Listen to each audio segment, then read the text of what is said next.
Hello everyone, welcome to today's mysterious tale. Yusubiro is locked in his confinement room with a toilet inside. Filled with benches, Yusubiro reportedly crawled out and paced under the floor.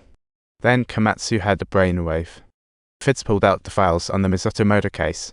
According to Mizoto, his motive was hearing commands coming from under the floor. It kept saying, "Kill me, kill me." Looks like Aji's house ain't where the drama started. The real source is that voice. Come on, Uli, dig any deeper and you'll hit the Earth's core. A few days later, Komatsu met up with Koji again and they headed to the temple where Aji's grave was. They asked the resident monk about Yusubiro, and he said, "Sorry, buddy, he's not listed here." This means he wasn't buried there. After the last person from Aji's family kicked the bucket, they sent a lady portrait to the temple, featuring a rather stunning print. Subtitle, sometimes with face twists as if meeting a loser boyfriend. While speaking, Komatsu left the investigation notes to the old man. He pointed at the image and asked, "Is this the one?" Even though it was just half a face, the old guy said, "Beats me, that painting went up in flames." Rumor has it, this painting was part of a diary belonging to a lady named Misaki, whose family lived in Fukuoka Prefecture in Kyushu. So, Komatsu reached out to Agin to find Mizuki living in Fukuoka.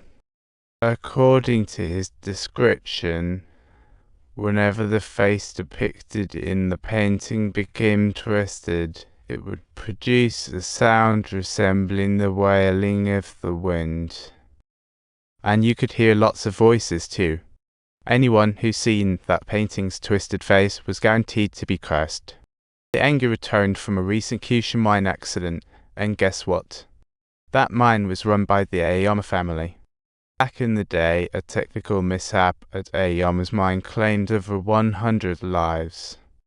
This led to a fire in the Ouyama mine, and with all that coal in there, putting it out was a Herculean task.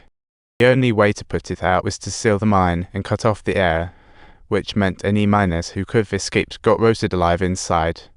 Over 100 lost their lives that day, and those poor souls turned into terrifying ghosts packed with grievances. They clung to the lady's portrait and this land until one night, the last head of the Ouyama family spotted a shadow creeping toward him. Subtitles, it mumbled, "Kill me." Days later, he killed over 20 relatives. After that, he thought about setting the house on fire but kept failing at it. So he hanged himself on a nearby mountain. Some say what he saw were the souls of the dead miners. This made Komatsu think back to the beginning of the film. The story of Kappa's corpse, where Mr. M saw miners' shadows at his relative's home in Kyushu. So his relative's place was indeed the Ouyama residence back then. Everything's connecting now. Thus Komatsu did some digging and finally found the submitter of Kappa's corpse, the editor, and even his address. Before long, they came across each other. The editor claimed Kappa's corpse is a true story. The house's owner was named Chinan, a collector with a morbid sense of humor. He had a whole collection of Kappa corpses, plus a sword that would bite back at its owner. Guess what? He got stabbed by that sword, and the house is located in Fukuoka.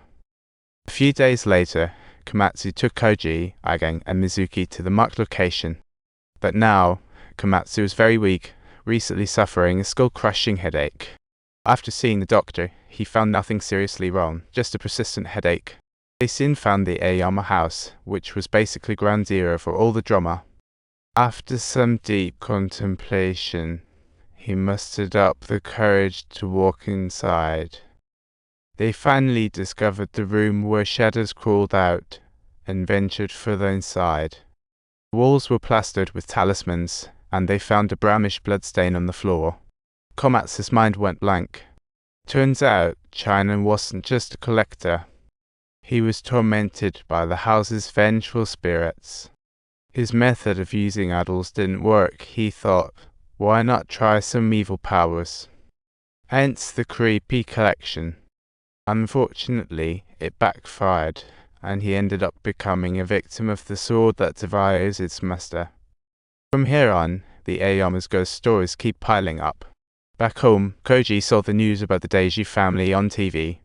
The report claimed Deiju inexplicably killed his wife and kid with a knife, then hung himself.